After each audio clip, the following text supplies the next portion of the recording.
All right, let's get it. Contrary to popular belief, crime pays.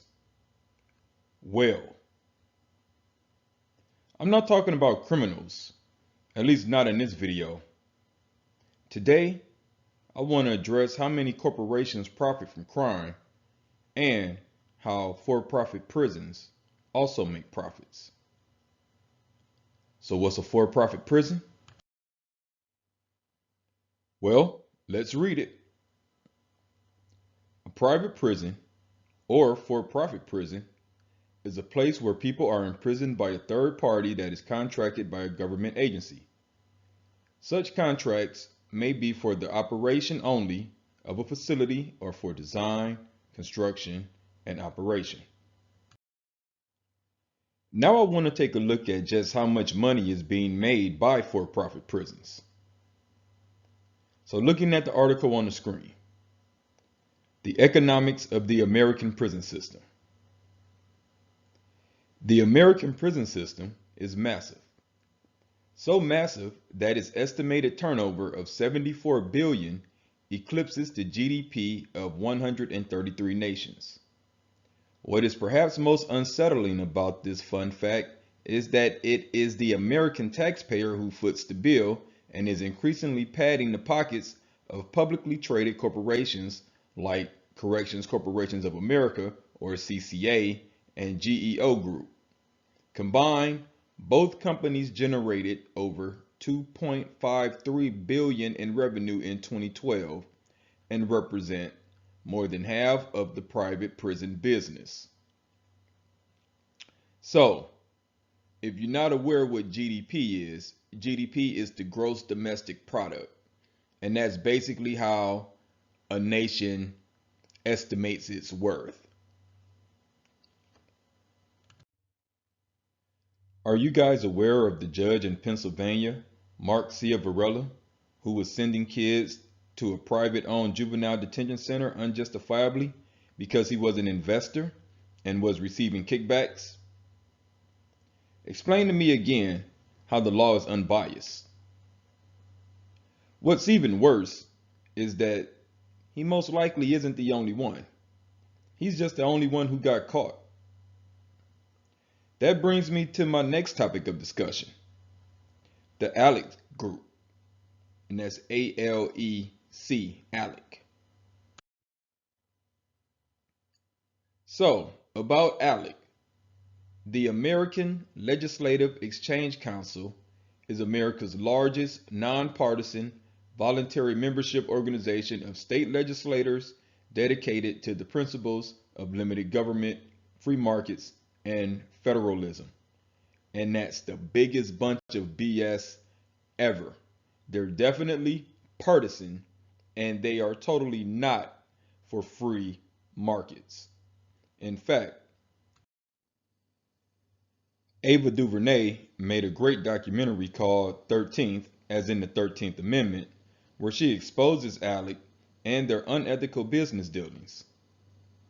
What's really interesting is how many companies came out after her documentary denouncing the ALEC organization and publicly stating that they were cutting ties with them. So what were they doing that was so atrocious? Basically, it was modern day slavery. Corporations would enter into a contract with ALEC to have their goods produced by prison labor for basically pennies on the dollar. To make it plain, it's the same scheme the evil warden had on Shawshank Redemption, using prison labor for personal gains. While this is very immoral, it's not illegal. Why? Because of good old capitalism and greed. You'd be surprised at how many corporations were linked to ALEC. Too many for me to name, but research on your own if you want to know. So do you still think the school to prison pipeline isn't real?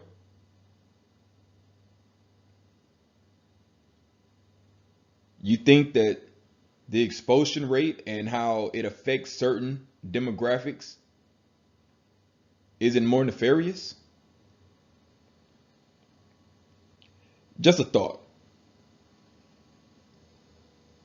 See, they need fresh bodies to keep their labor force fully stocked and operational.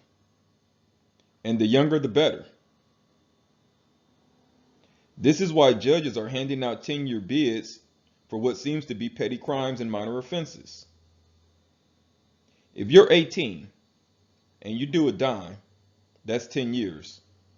10 years of prime labor for basically free. That's before your body starts to break down.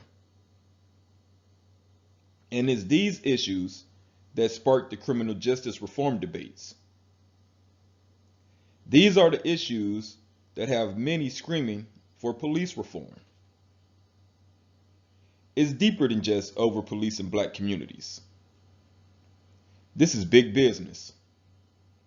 Yes, there's a racial component, but the underlying motive is money. This is why America has the largest prison population in the world.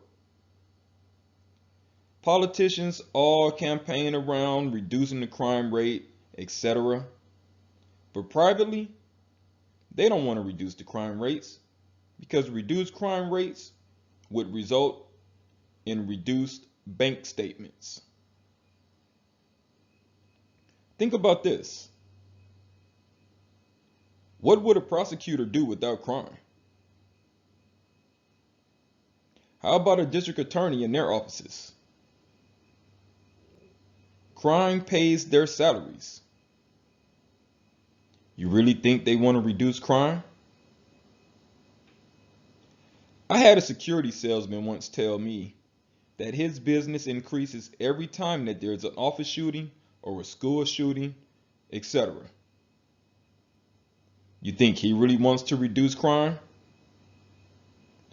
Probably not.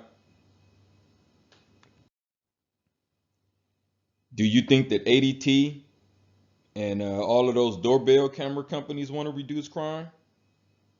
Absolutely not. Their business plan is to profit off of your fear. So what's the moral of the story? Like I said in the intro, crime pays well. The question becomes, will you be a tool used for their profit? Will you get caught up in the system? Will you allow yourself to get caught up in the system, I guess I should say. So, that's all I have for this one. I'll leave it there for now. If you like the way I think, hop over to Patreon. Check out some of my original short stories. It's only $1.50 per download. Also, don't forget to like, share, and subscribe so you won't miss out on all future videos. Like always, I thank you for your time. Peace.